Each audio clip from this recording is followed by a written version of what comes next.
Hello everyone, welcome back to my channel के guidance में। तो फाइनली इस वीडियो में बात करना है क्लास 10 का मैथमेटिक्स प्री बोर्ड का। तो मैं इस वीडियो में फुल रिव्यू कराऊंगा, इसका पेपर का फुल सोल्यूशन कराऊंगा। तो प्लीज़ इस वीडियो में अगर नए व्यूअर्स है तो चैनल को सब्सक्राइब कर ले, बेल आइकन को प्रेस कर ले, जिससे नोटिफिकेशन बैक टू बैक मिल सके। तो मैं ऑलरेडी मैथमेटिक्स का जो एक सीरीज़ चलाया था उसमें जो इम्पोर्टेंट क्वेश्चंस मैंने ऑलरेडी बता चुका हूँ।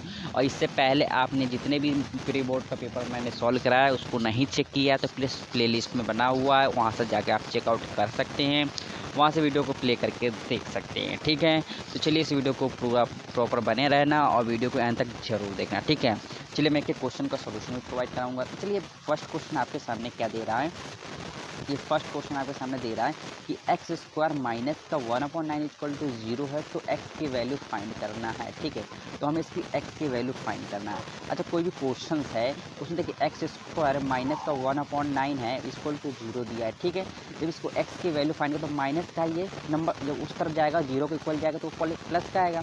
जब नंबर प्लस का आएगा तो एक्स स्क्वायर इक्वल टू क्या होगा, 1/9 हो जाएगा। जब 9 हटेगा स्क्वायर रूट हटेगा तो x equal to plus minus का क्या आएगा, √1/√3 आ जाएगा। ठीक है, इस क्वेश्चन के लिए जो राइट ऑप्शन होला plus minus x equal to plus minus का 1/3। ठीक है, तो ऑप्शन कौन सी है, option C is the right option. ठीक है, अब चलिए नेक्स्ट क्वेश्चन देख रहे हैं। नेक्स्ट क्वेश्चन क्या कह रहा है कि कोई बिंदु दिया है 3,4 की वाई अक्ष से दूरी क्या होगी। कोई बिंदु है, अच्छा हमें मान लें कि कोई ये चतुर्थांश है। ठीक है, चतुर्थांश हमें मान लिया। ठीक है, और इस पर कह रहा है कि बिंदु कोई है वो 3 को हमें मान लीजिए कोई बिंदु लिखा है। ठीक है, इसको हमने बिंदु मान लिया कि 3,4 है, तो इससे वाई अक्ष से कितनी दूरी पे है। तो हमने मान लिया कि अच्छा ये जो एक्स ये जो होता है 3 जो है वो एक्स को रिप्रेजेंट करता है। ठीक है, और जो 4 है वो वाई को रिप्रेजेंट करता है। ठीक है, जैसे हम हिंदी में कहते हैं भुज और कोटि। ठीक है, अब देखिए ये जो हमारा एक्स एक्सेस होता है, ये हमारा एक्स डैश एक्सेस होता है, ये हमारा वाई एक्सेस होता है, ये हमारा वाई डैश एक्सेस होता है। ठीक है, तो हमने माना कि कोई पॉइंट है जो 3,4 डिस्टेंस ट्रेवल किया है, तो हमने मान लिया कि एक्स एक्स पे कितना दूरी तय की है, 3 दूरी हमने मान ली कि ये दूरी है। वाई एक्स पे हमने मान लिया कि दूरी ये है, तो यहाँ पे कहीं पे ये 3,4 कहीं पे ये दूरी होगा। ठीक है, यहाँ पे 3,4 यहाँ पे दूरी होगा। ठीक है, अब कह रहा है कि वाई अक्ष से ये कितना दूरी तय किया। अच्छा, वाई अक्ष से यही दूरी तय किया होगा ना, वाई अक्ष के द्वारा ये वाला दूरी। अच्छा, ये दूरी किसके इक्वल है, अच्छा ये दूरी जो है वो किसके इक्वल है, ये दूरी जो हमारा है वाई अक्ष के द्वारा ये किसके इक्वल है, ये हमारा जो दूरी है ये देखिए ये किसके इक्वल है। ये तो दूरी अगर बात करें, अगर ये वाली दूरी पूछी जाएगी, ये वाली दूरी पूछी जाएगी तो ये बोल देंगे 3 के इक्वल, लेकिन हमें ये वाली दूरी फाइंड करना है। ठीक है, ये वाली जो डार्क कर रहे हैं, तो ये दूरी किसके 4 के इक्वल है। इस क्वेश्चन के लिए राइट ऑप्शन क्या होने वाला है, 4 होने वाला है। ठीक है, तो 4 is the right option. Actually next question, next question क्या कह रहा है कि आंकड़ों को मतलब कोई आपको डाटा दिया है। ठीक है, डाटा क्या 2, 12, 0, 9, 5, 15। ठीक है, और 7 दिया 4 दिया, इसके बीच की माध्यिका निकालना है। अब पहले नंबर हमें इस संख्या को फाइंड करना है, इसलिए सम संख्या तो यहाँ पे काउंटिंग करते हैं। तो 1, 2, 3, 4, 5, 6, 7, 8 है। अब देखिए सम संख्या है, सम संख्या के लिए फॉर्मूला क्या होता है, सम संख्या के n-2/2 करके होता है। ठीक है, यहाँ से माध्यिका आप निकाल सकते हैं। चलिए नेक्स्ट क्वेश्चन देखते हैं। क्या नेक्स्ट क्वेश्चन क्या है कि 1 से 9 तक की कोई संख्या है, वो 1 से 9 तक के समांतर माध्य फाइंड करना है। हमने मान लिया कोई संख्या है 1 से 9 तक, हमने मान लिया 1, 2, 3, 4 एंड सो एंड कहाँ तक 9 तक है, इनके बीच की माध्य बताना है, यानी समांतर माध्य अर्थमेटिक मीन बताना है। ठीक है, तो हमने मान लिया कि कोई फॉर्मूला होगा यहाँ से लेकर, अच्छा फॉर्मूला बीच का माध्य क्या होता है, समांतर माध्य के लिए formula a plus D equal to क्या होता है, d equal to a plus का c/2 होता है। ठीक है, समांतर माध्य के लिए। तो हमने मान लिया 1 से 9 तक के जो आंकड़ा होता है इसके बीच कितने, हमने मान लिया कि कोई संख्या है, इसके सार्वंतर हमने मान लिया कि 1 दिया। ठीक है, अगर इसके बीच की डिफरेंस निकालो, डिफरेंस भी 2 आ जाएगा, सॉरी 1 आ जाएगा, डिफरेंस भी 1 आ जाएगा। जब आपके सामने ए की वैल्यू दिया है, बी की वैल्यू दिया है, तो आप ऑलरेडी यहाँ से समांतर माध्य का ये फॉर्मूला लगा के निकाल सकते हैं। ठीक है, अब चलिए नेक्स्ट क्वेश्चन देखते हैं। चलिए नेक्स्ट क्वेश्चन क्या है, नेक्स्ट क्वेश्चन है, सॉरी दिखाई नहीं दे रहा होगा आपको। तो नेक्स्ट क्वेश्चन क्या है, किसी वृत्त पर स्थित एक बिंदु से वृत्त पर खींची जा सकने वाली स्पर्श रेखाओं की संख्या कितनी होगी। मतलब एक सर्कल है, उसके ऊपर कितने टेंजेंट ड्रॉ किए जा सकते हैं एक पॉइंट्स के द्वारा। ठीक है, तो हमने मान लिया कि कुछ सर्कल दिया है। ठीक है। ये सर्कल के द्वारा हमने मान लिया कि ये पॉइंट हमने मान लिया, ठीक है, ये पॉइंट मान लिया, इसको हम डार्क कर देंगे। इस पॉइंट के द्वारा हमने मान लिया कि इस पर कितने सर्कल हम स्पर्श रेखा खींच सकते हैं। इस पर हम एक स्पर्श रेखा ये खींच सकते हैं, एक स्पर्श रेखा ये खींच सकते हैं। कुल मिला के एक बिंदु से हम केवल एक स्पर्श रेखा खींच सकते हैं इस प्रकार से, ठीक है। एक बिंदु से केवल हम एक स्पर्श रेखा खींच सकते हैं। तो इस क्वेश्चन के लिए राइट ऑप्शन क्या होने, एक क्वेश्चन के जो राइट ऑप्शन हो रहा है first is the right option, ठीक है। अब चलिए नेक्स्ट क्वेश्चन देखते हैं। नेक्स्ट क्वेश्चन क्या है, नेक्स्ट क्वेश्चन क्या है कि आपको मैंने यहाँ तक आपको बता दिया, ठीक है, यहाँ तक बता दिया आपको, मैंने यहाँ तक आपको बता दिया। अब यहाँ से देखते हैं, कोई आपको 2 tan थीटा इंटू को जो आपको एक दिया है कि 2 tan theta equal to 30 degree upon में 1 प्लस का tan स्क्वायर 30 डिग्री की वैल्यू फाइंड करना है। सबसे पहले इसकी वैल्यू फाइंड करना है, ठीक है। आपको ये याद होना चाहिए कि इसकी जो वैल्यू होती है ये किसके फॉर्मूला था, साइन 2 थीटा का फॉर्मूला था। साइन 2 थीटा बराबर क्या होता है, साइन 2 थीटा बराबर फॉर्मूला होता है कि 2 tan थीटा अपॉन में 1 प्लस का tan स्क्वायर थीटा, ठीक है। यहाँ पे थीटा का काम क्या कर रहा है, यहाँ पर थीटा के जो काम कर रहा है वो 30 डिग्री है। जो फॉर्मूला क्या होता है, साइन 2 थीटा के फॉर्मूला होता है ना, जो साइन 2 थीटा के इक्वल रखेंगे, ठीक है, तो 360 यानी कि साइन 60 की वैल्यू आएगी, ठीक है। इस क्वेश्चन के राइट ऑप्शन क्या होने वाला है, यानी कि फर्स्ट इज राइट ऑप्शन, ठीक है। अब चलिए नेक्स्ट क्वेश्चन देख रहे हैं। नेक्स्ट क्वेश्चन क्या क्या, कोई बिंदु दिया है वो 3,0 और कोई बिंदु दिया है कि 0,y, ठीक है। अब बीच की जो डिस्टेंस दिया है वो 5 मात्रक है, तो y धनात्मक है, तो y की वैल्यू फाइंड करना। कहने का मतलब क्या है, कोई पॉइंट दिया है, कोई पॉइंट हमने मान ली कि है वाई एच के धनात्मक दिशा, ये वाई एच की धनात्मक दिशा होती है, ठीक है। ये वाई एच की ऋणात्मक दिशा होती है, सॉरी पॉजिटिव डायरेक्शन होती है। ये एक्स एच की ऋणात्मक दिशा होती है, ये वाई एक्स की ऋणात्मक दिशा होती है, ठीक है। तो कह रहा कि अगर y की वैल्यू पॉजिटिव है तो वो वैल्यू क्या होगी, उस वैल्यू को मात्रक क्या होगा, मतलब y की वैल्यू क्या होगी वो हमें फाइंड करना है।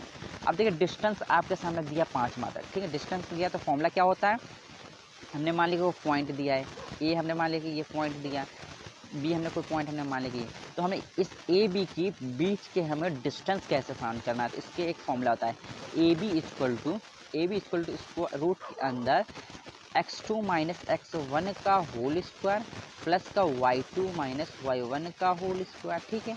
अब यहाँ पे देखिए इन दोनों के बीच का डिस्टेंस जो आपके सामने दिया 5 मात्रक दिया है, इसका स्क्वायर करेंगे 5 यहाँ पर रखेंगे, रूट के अंदर क्या रखेंगे, रूट के अंदर इस 3 को x1 मान लेते हैं, 0 को y1 मान लेते हैं, और फिर 0 को y2 मान लेते हैं और y को y2 मान लेते हैं, ठीक है।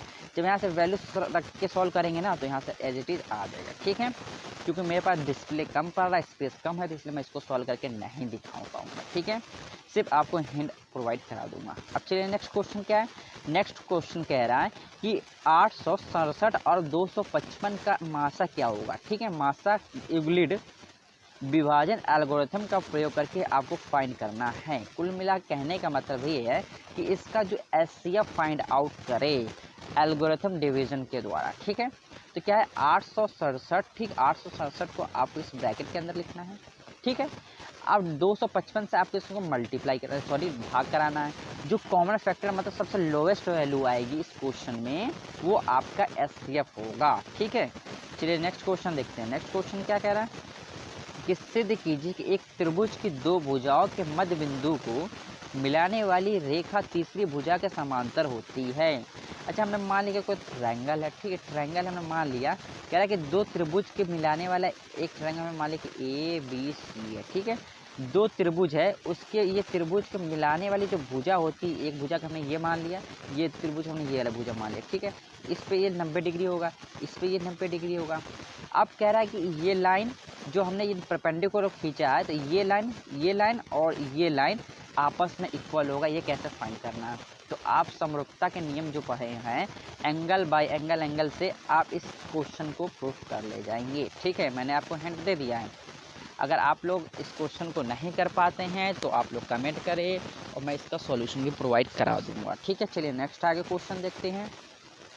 तो नेक्स्ट क्वेश्चन क्या है, तो मैंने आपको यहाँ तक बता दिया क्वेश्चन को, ठीक है, यहाँ तक मैं बता दिया। अब यहाँ से क्वेश्चन करते हैं।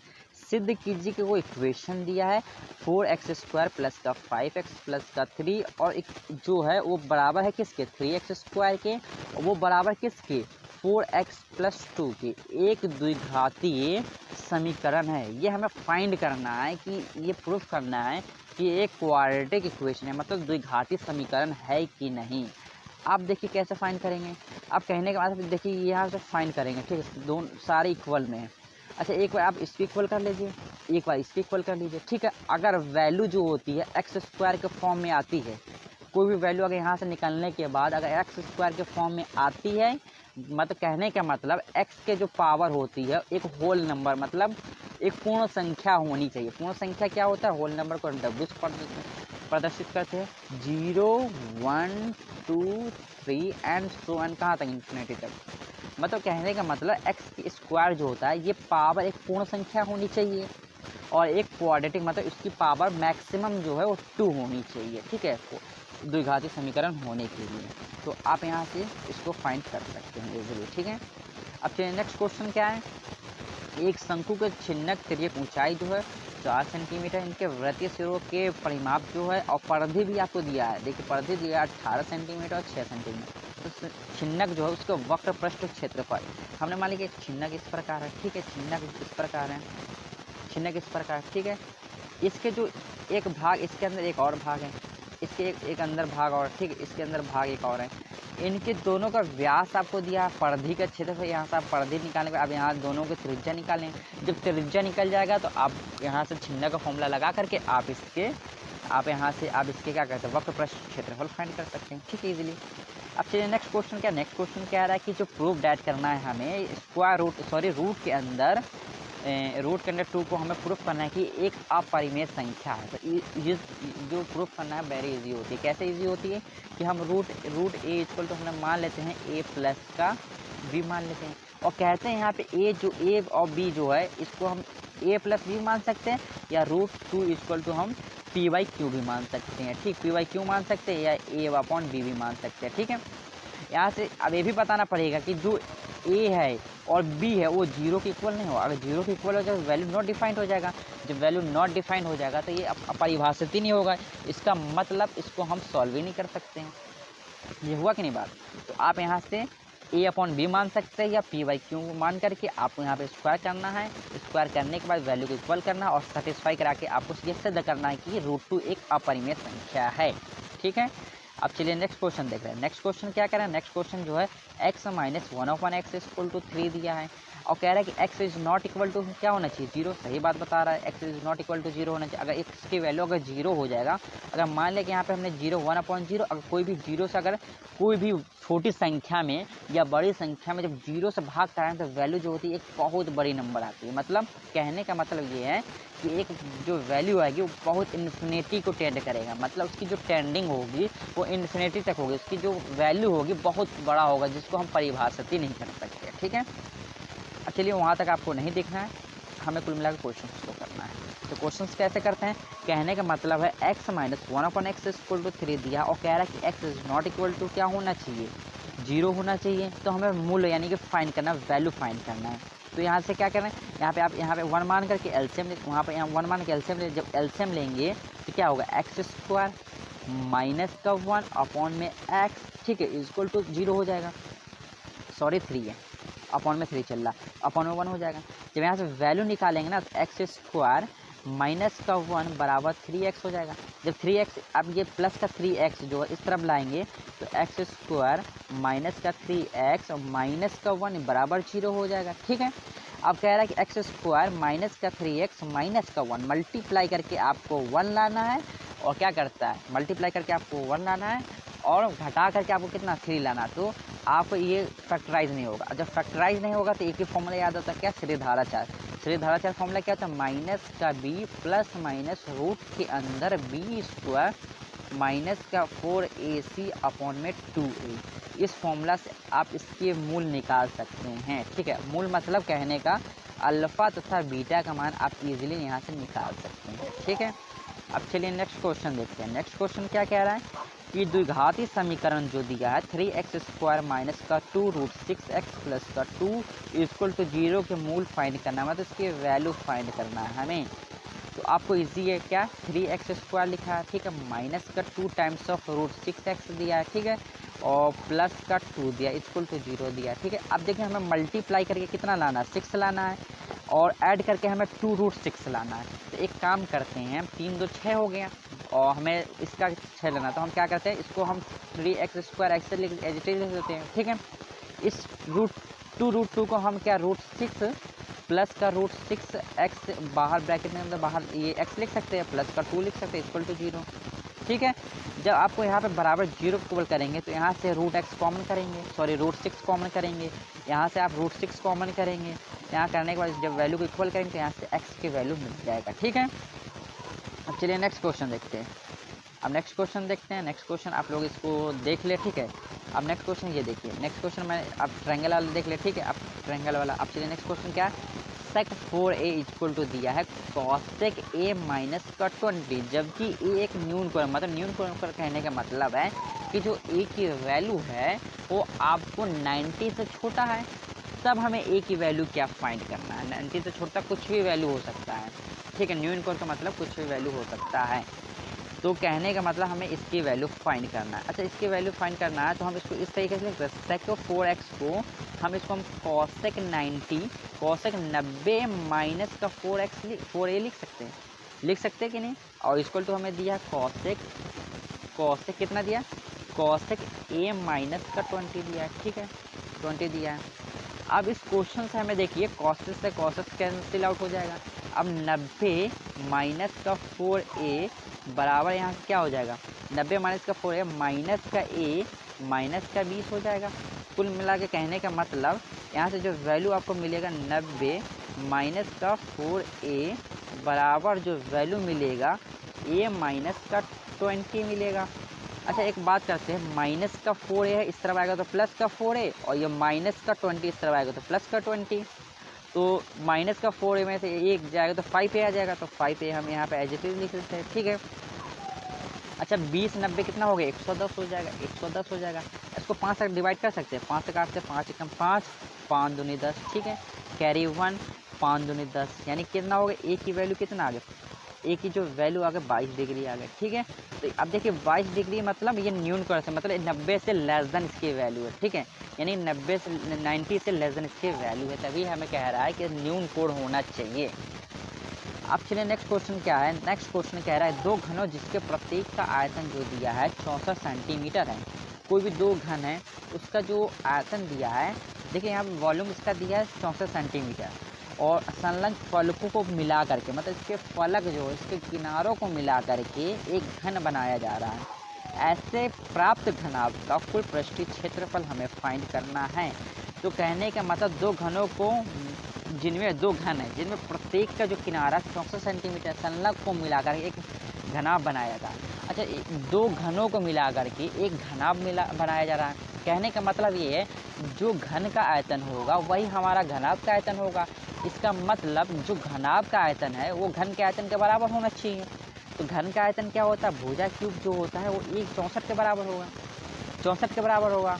तो यहाँ से हम a की वैल्यू अगर निकालना चाहे तो a की वैल्यू हमारे पास 4 आ जाएगा, आएगा कि नहीं। जब हमारे पास a की वैल्यू 4 आ जाएगा तो इसका मतलब हमने मान लिया कि कोई घन है इस प्रकार, हमने मान लिया कि घन इस प्रकार दिया है। ठीक है, हमने माना कि इसी के साथ एक घन दिया है यहाँ पे। ठीक है, हमने मान लिया इसी के साथ एक घन मान लिया यहाँ पे दिया है, हमने इसको साथ में बना दिया। तो a की वैल्यू जो हमारे पास कितना आया, 4 आया।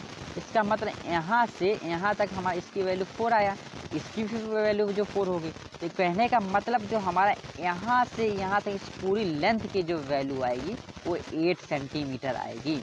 मतलब घनाभ के एक भुजा की जो लंबाई होगी वो 8 सेंटीमीटर होगा। ठीक है, जब घनाभ की भुजा की जो लंबाई 8 सेंटीमीटर होगा, इसी प्रकार से घनाभ की लंबाई भी, घनाभ का जो फॉर्मूला होता है क्या होता है, इसका वॉल्यूम का लंबाई गुणे चौड़ाई गुणे ऊंचाई। तो फॉर्मूला क्या हो जाएगा, इसका वॉल्यूम इक्वल टू LBH होता है। ठीक है, तो जो हमारा हाइट का काम करेगा वही हमारा बेस का काम करेगा, वही हमारा लेंथ का काम करेगा। ठीक है, तो यहाँ पे 8 आ गया, 8 सेंटीमीटर, 8 का क्यूब कितना, 8 × 64 दूना 216, इस क्वेश्चन के लिए 216 आंसर होने वाला है। ठीक है, अब चलिए नेक्स्ट क्वेश्चन देखते हैं। अब नेक्स्ट क्वेश्चन कह रहा है कि सिद्ध कीजिए कि ऐसे समचतुर्भुज की भुजाओं का वर्गों का योग उनके विकर्णों का योग के बराबर है। अब हमें ये फाइंड करना है कि कोई भी समचतुर्भुज है उसके जो डायगोनल ए हमने मान लिया कि ए और A B and C and D हमने मान लिया कि समचतुर्भुज त्रिभुज है। ठीक है, अब कहने का मतलब ये है कि हमारे पास ये जो ये ए वाली डायगोनल है मतलब इसका जो विकर्ण है और बी की जो विकर्ण है मतलब बी वाली जो डायगोनल है उसका वर्गों का योग जो होगा, जो वर्गों का योग होगा वो किसके इक्वल होगा, जो वर्गों का योग जो होगा सिद्ध कीजिए समचतुर्भुज के भुजाओं का योग। सॉरी, कोई भी समचतुर्भुज है हमने मान लिया समचतुर्भुज जो आपस में सब इक्वल होता है, मान लिया कि ए समचतुर्भुज ए, इसकी जो भुजा हमने मान लिया कि ए है तो फिर इसकी भुजा भी ए होगा, फिर इसकी भुजा भी ए होगा, इसकी भुजा भी ए होगा। अब इसके जो डायगोनल ए हमने मान लिया, ये बी हमने मान लिया, इसके डायगोनल हमने मान लिया कि ये सी है एक डी है। तो कहने का मतलब जो ये भुजा जो है डायगोनल ए से बी और इसके डायगोनल जो है डी से सी, इनके वर्गों का योग जो है वो ए के बराबर है, मतलब इसकी भुजा के बराबर। ये हमें सिद्ध करना है, एक ये प्रूवमेंट भी होता है। ठीक है, तो अगर आप लोग नहीं कर पाते तो प्लीज़ इसको कमेंट कर सकते हैं, इजीली मैं इसको सॉल्यूशन प्रोवाइड करा दूंगा, क्योंकि मेरे पास इतना स्पेस नहीं है कि मैं इस क्वेश्चन को सॉल्यूशन करा के मैं एक एक बता सकता हूँ। मैं क्वेश्चन का हिंट बता सकता हूँ और उसको किस तरीके से सॉल्यूशन करना मैं वो भी बता कर सकता हूँ। और जो क्वेश्चन छोटा हो तो मैं उसको सॉल्यूशन भी प्रोवाइड कराया हूँ, कितने क्वेश्चन मैं पीछे सॉल्यूशन प्रोवाइड कराया हूँ। ठीक है, और आप लोग को ये वीडियो अगर अच्छा लग रहा हो तो प्लीज़ इसको लाइक करते जाएं और चैनल को सब्सक्राइब जरूर कर लें, याददाश्त से बिल्कुल यकीन से मतलब चैनल को जरूर सब्सक्राइब कर लें। ठीक है, और प्लीज़ ज़्यादा से ज़्यादा बच्चों को आप लोग ऐड करें, जिससे हमारा मनोबल जो होगा वो थोड़ा बढ़ेगा। तो मैं आपको अच्छे से कंटेंट मैं आपको ला करके देता रहूँगा और मोस्ट इम्पॉर्टेंट का सीरीज़ भी लाता रहूँगा। ठीक है, तो आप लोग सपोर्ट करते रहिए। ठीक है, प्लीज़ इसी तरीके से और ज़्यादा से ज़्यादा इस वीडियो को आप लोग अपने दोस्तों तक शेयर करें। ठीक है, अब चलिए नेक्स्ट क्वेश्चन देखते हैं। नेक्स्ट क्वेश्चन क्या है, नेक्स्ट क्वेश्चन मैंने आपको यहाँ से क्वेश्चन करा दिया था ऑलरेडी। ठीक है, यहाँ से क्वेश्चन आपको करा दिया था। अब इसकी वैल्यू फाइंड करनी है, तो देखिए कॉट थीटा बराबर 7/8 दिया है, तो इसकी वैल्यू को फाइंड करना है किसकी, 1 + sin थीटा अपन 1 + cos थीटा अपन 1 माइनस का sin थीटा अपन में 1 माइनस का cos थीटा की वैल्यू फाइंड करें, जो कि 4 मार्क्स का ये क्वेश्चन है। ठीक है, अब देखिए यहाँ पे कॉट थीटा बराबर मतलब क्या होता है, यहाँ से फॉर्मूला लगाएंगे, क्या होता है कॉट थीटा इक्वल टू क्या होता है, कॉट थीटा इक्वल टू आपकी वैल्यू दिया है कि 7/8 दिया है, तो हम फॉर्मूला जानते हैं लाल बटे कक्का से फॉर्मूला क्या जानते हैं कि जो साइन कॉस 10 होता है, कॉट थीटा बराबर जो होता है आधार बटे लंब होता है, मतलब आधार बटे क्या होता है, लंब होता है। तो यहाँ से कर की वैल्यू निकाल सकते हैं, कर की वैल्यू मतलब आधार जो हमारे पास दिया है इस समय जो 7 हो गया, लंब जो हमारे पास 8 हो गया, इसकी वैल्यू 7 का स्क्वायर कितना 49 हो गया, 8 का स्क्वायर 64, यानी कि ये 10 सेंटीमीटर हो जाएगा हमारा, जो इसका विकर्ण जो होगा 10 सेंटीमीटर हो जाएगा। अब यहाँ से देखिए हमने आपको यहाँ से पाइथागोरस प्रमेय लगा करके मैंने आपको तीनों डायगोनल्स का निकाल दिया। अब यहाँ तीनों डायगोनल निकाल दिए, तो अब यहाँ से साइन थीटा की वैल्यू निकाल लेंगे, कॉस थीटा की वैल्यू निकाल लेंगे, थीटा किसको भी लेट कर सकते हैं। अब यहाँ इसको भी लेट कर लेंगे, इसको लेट कर लेंगे, और लेट करने के बाद यहाँ पे sine theta and cos theta की वैल्यू निकालने के बाद इस वैल्यू पे रख करके आपको उससे डेरिवेट करेंगे, तो आपको वैल्यू आ जाएगा। ठीक है, चलिए नेक्स्ट क्वेश्चन देखते हैं। नेक्स्ट क्वेश्चन आपको इसको चेक कर ले। ठीक है, चलिए नेक्स्ट क्वेश्चन आगे देखते हैं। आप लोग इसके स्क्रीनशॉट ले लें, इस क्वेश्चन को लगाने की कोशिश करें। ठीक है, जल्दी जल्दी मैं आपको ख़त्म करके दिखा रहा हूँ, तो मैं उम्मीद करता हूँ ये वीडियो आपको समझ में आया होगा। ठीक है, अगर ये वीडियो आपको समझ में आया होगा तो प्लीज़ ज़्यादा से ज़्यादा लाइक करें, चैनल को सब्सक्राइब नहीं किए तो चैनल को सब्सक्राइब कर ले, बेल आइकन को प्रेस कर ले, जिससे video notification back to back मिल सके। चलिए वीडियो को यहीं पे एंड करते हैं।